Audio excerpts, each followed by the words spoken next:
Am ținut neapărat să se slăvească numele Domnului astăzi prin cuvintele mele.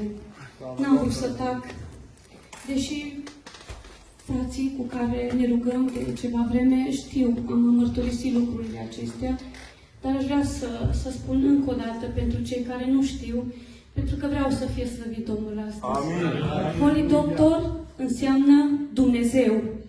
El face totul. Și cu siguranță v-ați pus întrebarea de ce trebuie să fie în limba engleză Holy Doctor, pentru că și eu mi-am pus întrebarea aceasta la rândul meu. După ce ne-am întors din Spania, simțeam nevoia de a fi din nou într-un cerc de oameni dedicați și consacrați în mijlocire. Pentru că asta făceam noi în ultimul timp în Spania.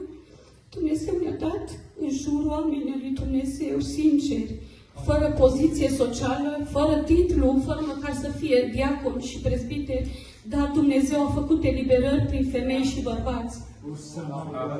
Când ai nevoie de un instalator, sună un instalator, și când ai nevoie de un pompier, știi că sună la pompier, dar când un copil este muncit de un duh necurat sau o fetiță sau o cauză gravă, unde omul nu mai poate face nimic, unde apelezi?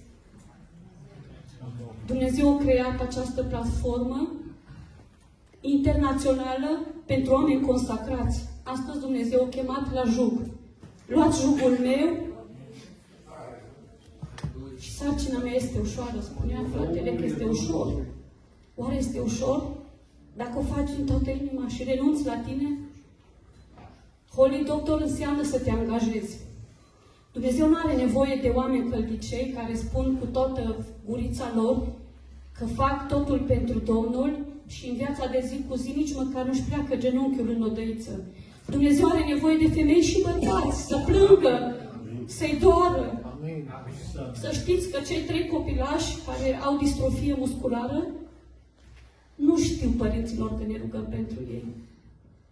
S-au aflat într-o circunstanță să-i văd copilașii și vă spun, m-a sfâșiat pe dinăuntru. Sunt mamă la 3 copii și știu ce înseamnă să nu-ți meargă copilul în picioare. Știu ce înseamnă să nu-ți meargă copilul în picioare. Ne identificăm ca mame și ca tați, fiind copiii noștri, ne doare?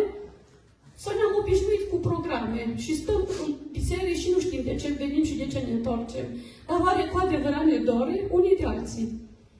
Până nu ne dore, nu putem să spunem că avem jugul lui Hristos. Domnul să ne conștientizeze, să ne consacrăm. Nu mai sunt vremuri, fraților, de stat.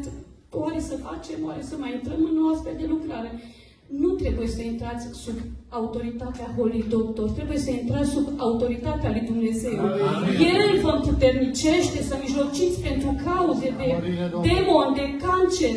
Fetița noastră a avut o unghie încarnată 1 an de zile problemă și am consultat medici de specialitate și am dat cele mai bune tratamente și din Spania și din România.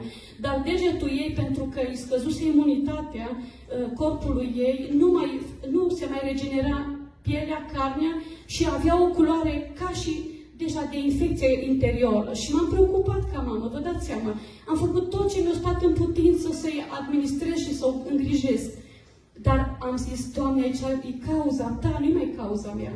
Aici eu apelez la tine și am apelat la frați. Fraților, haideți ca și asistenți în lucrarea Holy Doctorului, suntem asistenți, mergem la Doctorul Suprem ca Dumnezeu să vindece. Și m-am luptat în rugăciune și am zis, Doamne, eu ce voi spune celor din jur dacă Tu nu-mi vindești fetița? Pentru că Domnul mă făcuse de cunoscut că dacă nu intervine El, ajunge chiar la amputarea părții în care acolo nu se mai regenera. Și am zis, Doamne, eu ce voi mărturisi în jur dacă Tu nu-mi vindeci? Deci eu făcusem un târg cu Dumnezeu, zic, Doamne, vreau să vindeci, să Te mărturisesc, că Tu vindeci, ești Doctorul Sfânt. Vreau să mai spun doar câteva cuvinte cum am intrat în această lucrare. Inima mea ardea, cum vă spuneam, vroiam ceva organizat. Pentru că toți ne rugăm așa în modul nostru, dar vreau ceva organizat și Dumnezeu a deschis această ușă să ne rugăm organizat. Îi mulțumesc Domnului pentru fratele Emil, pentru că fratele Emil este un om care pune preț pe oameni. Cu atâta inimă și cu atâta simplitate ne-a acceptat și ne-a încurajat și ne-a făcut să ne simțim cei mai importanți oameni, deși nu ne-am considerat ca fi oameni importanți, dar asta înseamnă dragoste. Pentru că nu se uită la fața omului, ci el se uită ca să meargă lucrarea înainte. Și Dumnezeu să fie glorificat pentru el. Și într-o noapte visez că Lucian, soțul meu, mă ia de mână și spune: vreau să intrăm în lucrarea Holy Doctor. Asta visez. Exact așa. Cum auziți? Holy Doctor, vreau să intrăm în această lucrare și vreau să intri cu mine. Mă trezesc dimineața și spun soțului visul și lui nu s-a părut ceva foarte interesant, deși Domnul ne înștiințează prin vise. Dar am intrat pe internet și am căutat resurse, să vedem ce înseamnă Holy Doctor. Și intru pe pagina de Facebook și găsesc exact așa sigla Holy Doctor și căutând pe această pagină văd o predică a fratelui Vasile Bordea. Fratele Vasile Bordea a avut un video acolo cu o predică de la Biserica din Filadelfia. Și spun soțului: uite-te, sigur are legătură cu ceva. Nu degeaba Domnul ne-a spus asta prin vis. Nu știu semn de fratele Bordea înainte, nu știu semn de nimeni. Deci nu ne-a spus nimeni, ca să zică, din mulțimea gândurilor. Și, desigur, Lucian l-a sunat pe fratele Vasile și: frate Vasile, ce știți despre Holy Doctor? Și spune: da, noi suntem un grup care ne rugăm lunea. Și, bineînțeles, că ne-am făcut și noi invitația și de atunci am înțeles de ce Dumnezeu a vrut să intrăm în această platformă. Deci, când vrei să te pui la dispoziția lui Dumnezeu, zi și noapte, pentru că acolo, în acest grup, nu există altceva decât scop, cauze. Există acolo un frate care așa de bine administrează lista de rugăciune, se pune cauza și dacă între timp s-a găsit rezolvare sau s-a soluționat, nu mai e pe listă și se și mărturisește. Uitați, s-a rezolvat, de exemplu, o soră din Germania cu COVID, nici n-am cunoscut-o, dar ne-a rugat pentru ea ca și pentru noi. Și nu-i mai dat nicio șansă de viață. Era la reanimare și a spus că de pe o zi pe alta așteaptă să moară pentru că nu mai funcționau deloc plămânii. Dar Dumnezeu a avut ultimul cuvânt. Un plămân a început să funcționeze și sora era dată, acum probabil de acasă, că din Germania și nu mai știu, dar a fost dată în salon normal, ca și cum nu mai a avut nicio problemă.